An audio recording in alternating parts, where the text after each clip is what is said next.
Now, another alternative, and I don't know if I'm convinced on this just yet. Maybe in another 15 years we'll be able to do this.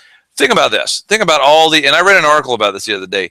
I think it was why our action stars are no longer bankable. And it was talking about how Van Damme and Arnold Schwarzenegger and Sylvester Stallone, they don't get the money. The days of the name of the superstar guaranteeing you $100 million on the opening weekend is gone. Like, right.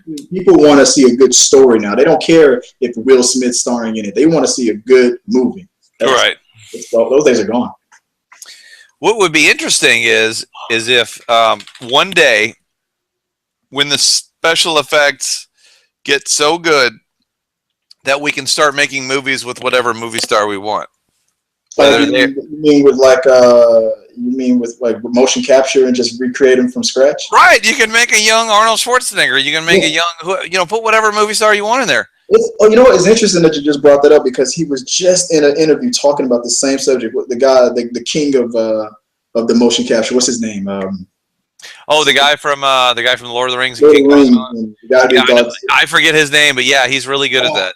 Oh, anyway, we all know what you're talking about. Oh, God. Yeah. It's gonna kill me.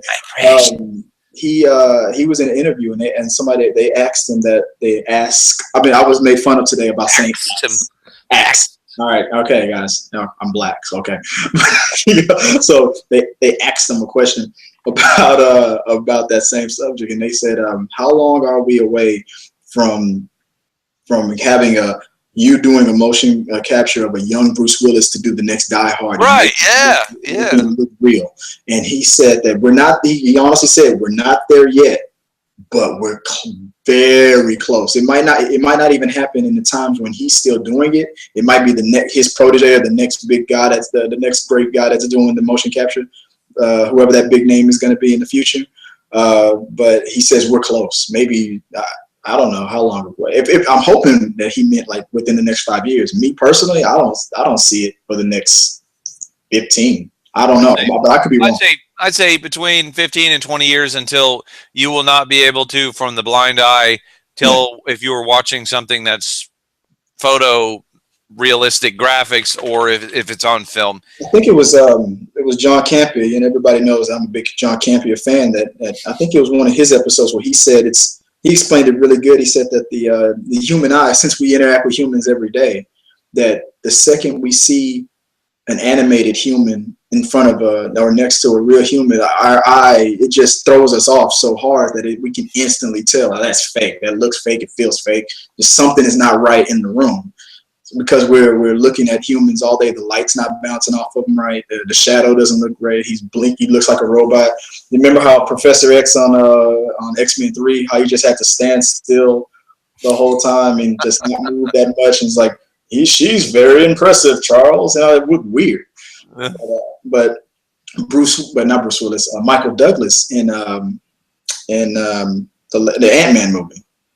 That was Michael Douglas, and they touched up his face to make him look young again. Right. It wasn't perfect, but it was way better than what they did on the X-Men movie. So we're getting there.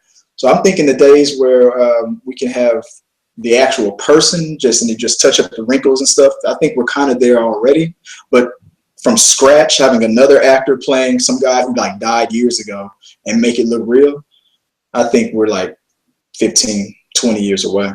It would still be cool though, wouldn't it? If that day, I wish that day was today, because you could have movies you could have Bruce Lee versus, what was that chart where all of the legends that have died recently? You could have Bruce Lee and Brandon Lee in a movie together. Right. Stuff like that would be crazy. But then the whole argument about like the rights, the families, does the family want to see their loved ones coming back on the screen like that? Like Bruce would never do that and all that stuff. Yeah. Well, you're getting all that people stuff. Would be very black or white about it. Yeah. They'd be like, "Oh yeah," or "No." You would have to like go to Hollywood and like write a letter, and you will like, I bequeath my fortune to my children. I allow my likeness to be used, just like Tupac was on that concert with the hologram. Only if the movie is directed by Martin Scorsese or something like that. So it would be something weird like that. But shit, I don't know. I think that'd be cool. But if that happens, though, I mean, going back to Indiana Jones, do you think that instead of Bradley Cooper, like if let's say the technology was here today, do you think it's better to just recast or to have a motion capture guy? If Harrison Ford is alive, he says, "I give you the permission. Go ahead, use my likeness. That's your character." I want to see Harrison Ford as Indiana Jones. You want you would rather see a motion capture well, guy dressed up like Indiana Jones did. I mean, like Harrison Ford digitally, as long as it looked real, right? Okay.